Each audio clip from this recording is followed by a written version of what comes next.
네, 질의응답 시간입니다. 오늘 처음 나온 친구들도 있죠. 잘 모르는 친구들이 있는데 앞에 QR코드가 있어요. QR코드를 딱 찍으면은 카카오톡 오픈 채팅방에 들어갈 수 있습니다. 들어와서 여러분이 이름을 권성찬으로 하지 말고 키 큰 사람 뭐 이런 식으로 익명, 이것도 유추가 되겠네요. 그런 거 말고 키가 말고 뭐 뱀뱀이 뭐 해가지고 다양한 익명을 통해서 여러분이 들어와서 질문을 자유롭게 하면 됩니다. 네. 자, 이름 바꿔주세요. QR코드로 들어오고 모르는 친구들은 자 들어와서 이름을 익명으로 바꿔주시고요. 자유롭게 질문하면 좋겠습니다. 오늘 질문 주제는 예배에 관련돼서 여러분 자유롭게 해도 되고요. 믿음도 괜찮고요. 분노나 화, 또 질투심에 대해서도 괜찮고요. 죄에 대한 주제도 괜찮습니다. 오늘 말씀을 들으면서 궁금했던 것들 물어봐도 괜찮습니다.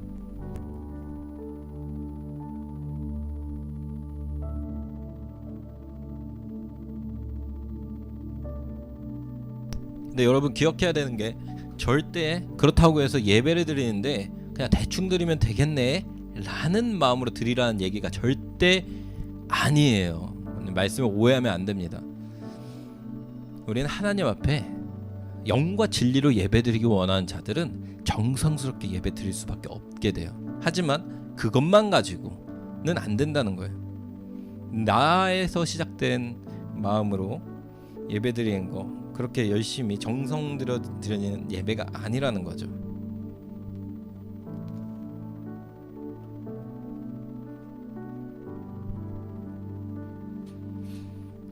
자, 질문 왔습니다. 목사님 읽어줄게요. 내가 지금까지 지었던 죄를 하나님께 믿음으로 회개해 드리고 싶은데 어떻게 기도해야 할지 전혀 모르겠어요. 어떻게 하면 좋을까요? 자, 목사님이 회개하는 데에 아주 간단하고 분명하게 얘기해 줄게요. 하나님 앞에 내가 지었던, 알지 못하고 몰라서 지었던 죄를 정말 솔직하게 고백을 해요. 하나님, 정말 제가 그동안 믿음이 아니라 날 중심으로 드렸던 예배들이 이제야 비로소 하나님 말씀을 통해서 깨달아집니다. 하나님, 용서해 주세요. 하나님, 용서하실 때 나를 위해 십자가에서 죽으신 예수님의 보혈을 의지하며 기도합니다. 그 보혈로 저를 깨끗이 씻어주세요 라고 기도하면 돼요. 하나님 앞에 첫 번째 솔직하게 기도하고 두 번째 예수님의 보혈을 의지해서 기도하면 돼요. 그러면 하나님께서는 여러분이 정말 진심으로 드린 기도는, 회개 기도는 들으십니다. 그러니까 거기에 대해서는 너무 걱정하지 않아도 돼요.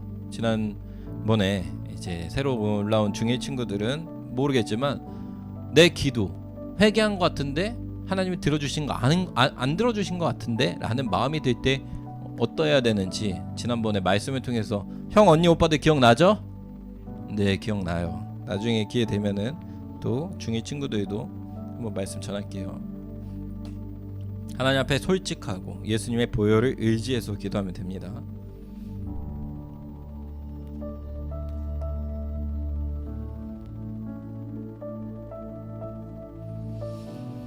네, 또 질문 자유롭게 해주세요. 여러분 평상시에 궁금했던 것도 상관없습니다. 다른 것도. 하지만 질문을 많이 해요. 질문을 많이 해야 돼. 질문을 궁금한 걸 자꾸 찾아 고민하고 생각하고 해주세요. 계속. 왜냐하면 여러분 고민해야 돼요. 여러분 우리 청소년 때 목사님도 그랬지만 우리가 하나님 앞에서 말씀 앞에서 자꾸 고민해야 돼요. 맞는지 찾아야 돼요. 뭐 잘하고 있어요. 자, 두 번째 질문. 질투는 무조건 나쁜 건가요? 이렇게 얘기해 줄게요. 질투라는 개념, 그 감정은 사실 있을 수 있는 감정이에요. 하나님도 성경 말씀에 보면 이렇게 말씀하셔요. 나는 질투하는 하나님이라. 하나님이 성현아 질투하신대. 나는 질투하는 하나님이다. 성현이를 근데 하나님 질투하시면 하나님 누구랑 뭐 비교해서 질투하세요? 할 때 하나님도 질투하세요. 언제? 성현이가 하나님이 아니라 세상을 더 사랑할 때에 하나님 그때 마음이 아프시면서 그걸 성현이가 이해할 수 있는 말로써 그 감정을 표현해 주실 때 내가 성현아 너가 나 여호와 하나님보다 이 세상을 사랑할 때에 내가 질투하노라 라고 하나님 말씀하세요. 무슨 말인지 이해가요? 질투라는 감정 자체가 악한 건 아니고 질투라는 감정은 있을 수 있어요. 그런데 문제는 뭐냐, 오늘 죄악된 인간들이 갖는 질투는 하나님이 온전하신 하나님이 갖고 계신 그 질투의 감정과는 다른 거예요. 하나님의 질투는 파멸적이고 사람을 죽이고 해악을 끼치고 공격하고 이런 차원의 질투가 아니에요. 온전한 질투인데 우리 인간, 죄된 인간이 갖고 있는 질투는 오늘 결국 그 질투의 끝이 뭐였어요 여러분? 동생을 죽였어요. 살인까지 가요. 죄가 분노부터 시작해가지고 화가 나고 그리고 그 단계를 거쳐서 질투가 되고 더 나아가면 이간질을 하게 되고 거짓말로, 이간질은 거짓말로 사람의 관계를 해치는 거예요. 질투심이 강해서. 그리고 그것보다 더 쉬워서 미워해서 그 사람을 죽이고 싶은 마음까지 들고 그걸 실제로 행했더니 살인까지 저지르는 거예요. 인간이 갖고 있는 질투는 악해요. 이렇게 얘기할 수 있어요. 인간이 갖고 있는 질투는 굉장히 악해요. 하나님이 갖고 계신 그 질투랑 달라요, 속성이. 그러나 하나님의 형상이 회복된 사람들, 그리고 주님이 이 땅에 다시 오시는 그날 때에는 질투가 있을지언정 그 질투가 악한 방식의 질투가 아니라 온전한 방식의 질투가 될 줄로 믿습니다. 그래서 지금은 우리가 갖고 있는 질투들 처음에는 퓨어할 수 있어요. 순수할 수 있어요. 아주 잠깐 처음에는. 근데 우리 인간이 갖고 있는 질투는 계속 어떻게 간다? 악으로 계속 가요. 악으로. 귀여운 질투는 있을 수 있죠. 목사님 딸이 목사님보다 아내를 더 좋아해. 야, 얘 봐라. 할 수 있지. 근데 막 거기에서 질투로 나와서 더 가. 너 아빠 좋아한다고 안 해? 막 때려. 지금 좀 간 거예요. 무슨 말인지 이해가죠? 질투는 악으로 가는 그 발걸음에 있습니다. 그래서 우리 조심해야 돼요. 근데 질투는 미안하지만 우리 마음에 계속 있어요. 이렇게 떠나가지가 않아 잘. 질투는. 특히 이 질투는 여자친구들이 약해. 남자들보다. 물론 남자들도 강한 친구들이 있지만 각자 성별이 갖고 있는 약함이 있습니다. 자, 그리고 내가 누군가를 질투하는 것도 죄를 짓는 건가요? 그쵸. 질투하는 것도, 질투가 죄를 짓는 것으로 거의 우리 인간은 99.9%로 연결됩니다. 질투가 싹이 나와서 뭐가 되기 싫어하는 줄 아세요?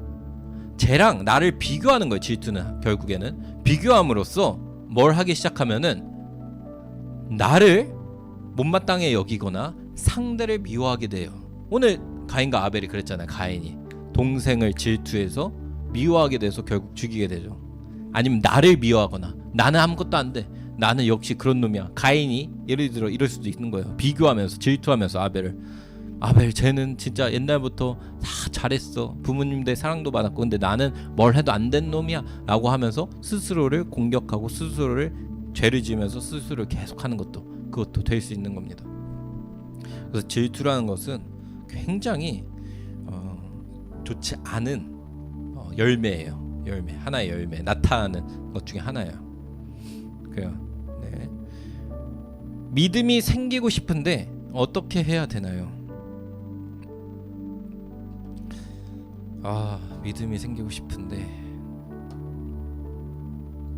생기고 싶다. 네.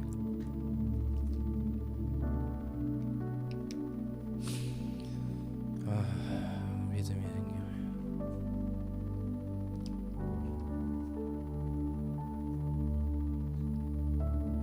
이거 어려워요. 목사님 그냥 뭐 기도하고 말씀 보면 되는 거 아니에요? 아니요. 진짜 믿음은, 잘 들어보세요 여러분. 왜 어려우면 믿음은 눈에 보이지 않는 것을 믿는 건데, 믿음의 끝은 뭐냐면은 내가 없어야 돼요. 무슨 말인지 이해가요?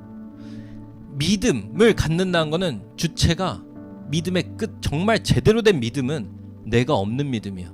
나의 욕심, 내가 원하는 것, 내가 갖고자 하는 것, 내가 바라는 것, 내가 드러나고 싶은 것, 내가 자랑하고 싶은 것 다 없어지고 오직 하나님 한 분만이 영광받고 하나님 한 분만이 내 삶을 통해서 드러나길 원하는 것이 진짜 믿음이고, 그 예수 그리스도 보이지 않는 가운데에서 수많은 박해와 핍박과 고난 속에서도 바라볼 수 있는 것, 하나님의 소망을, 천국을 바라볼 수 있는 이 소망, 이 모든 게 다 믿음이거든요. 이게 믿음의 끝인데, 목사님 뭐 예배 잘 드리고 그냥 단순히 매일 기도하고 하면은 믿음, 물론 그렇게 하는 것도 중요하고 그런 순간들이 우리가 필요해요. 근데 믿음은 이 각오, 나를 진짜로 주님 앞에서 다 죽이고 주님만이 영광 받기를 원한다는 마음의 자세를 갖고, 처음부터 그 자세를 갖고 나가려고 하지 않으면은 쉽지 않아요. 믿음은 그 마음을 이미, 근데 그 마음조차 누가 주시는지 알아요? 사실 목사님 왜 어렵게 얘기하죠? 진영아, 이 마음조차 사실 하나님이 주시는 은사예요. 너희들, 여러분 집중해봐요. 북한에서 오늘날에도 예수 그리스도 믿겠다 해서 처형당하는 수많은 사람들, 그 믿음 어디에서 오겠어요? 그 믿음 객기로, 어차피 내 인생 여기서 태어난 거, 북한에서 태어나서 망한 거 괜찮아, 어차피 뭐 젊은 인생 이 나이에 빨리 죽지, 이런 객기로 나오는 그 믿음이 아니야. 그 믿음은 하나님께서 담대하게 두렵지 않게 부어주시는 믿음이 있는 거예요. 은사예요, 은사. 그래서 믿음은 하나님이 부어주시는 거기 때문에 정말로 갖고 싶은 친구들은 하나님 앞에 분명하게 기도해야 돼요. 이 기도할 때에 세상에 흔들리지 않는 믿음, 나 자신을 버릴 수 있는 믿음, 예수 그리스도만을 믿고자 하는 믿음을 주세요라고 분명하고 정확하게 하면서 기도할 때에, 그때의 그 믿음, 그 믿음의 결과가 뭔지도 알아야 돼요. 그 믿음의 결과가 하나님, 이 땅에서 저 훌륭한 믿음을 가지고 수많은 사람들 앞에서 물 위를 걷는 믿음을 보이겠습니다 하면서 물 위를 걷는, 내가 추앙받는 그런 수준 낮은 수준의 믿음이 아니라 이 믿음을 통하여 나는 완전히 이름도 잊혀지고 아무것도 모르고 내 인생은 다 드러나지 않아도 괜찮고 죽음이 있을지라도 갖겠습니다라는 그 믿음의 자세로 기도를 해야 돼요. 그때에 진짜 믿음이 생기기 시작하는 거예요. 무슨 말인지 이해 가요? 어려워요. 어려운 얘기 자꾸 해서 미안해요. 네, 마지막 이것만 하두고 마치겠습니다. 하나님은 노아 홍수 때 어떤 감정으로 홍수를 만드셨나요? 성경에 나온 걸로만 봤을 때, 목사님이 기억하는 내에서만 얘기할게요. 인류가 너무 악하다 하셨어요. 너희들이 하는 생각, 행동, 모든 것이 악하고 너무 악하도다 말씀하세요. 좀 더운데 히터 꺼주시면 감사하겠습니다. 너무 악해서 하나님께서 보시기에 너무 화가 나시고 속상해서 결국에는 사람을 창조한 것을 하나님이 뭐 하셨을까요? 후회하셨다고 말씀하세요. 전지전능하신 하나님이 후회를 한다고요? 라고 했을 때 이 후회는 그런 차원의 후회가 아니에요. 그러니까 내가 진짜 이걸 왜 만들었지? 우리 인간이 갖고 있는 후회가 아니라 정말 속상하고 정말 애통하도다 라는 차원에서 하나님이 후회하셨다고 말씀하셔요. 사람이 지으신 것을 하면서 이 악만 가득한 것을 보시고 너무나도 마음 아파하시면서, 그리고 정말로 하나님의 진노의 심판 아래, 하나님의 분노 아래서 홍수가 일어납니다. 하지만 하나님을 예배했던 믿음의 사람 노아 그리고 그 가족들은 그때 구원을 얻습니다. 여러분도 알다시피 그 믿음이 있던 자들은. 자, 오늘 질의응답은 여기까지 하도록 하겠습니다.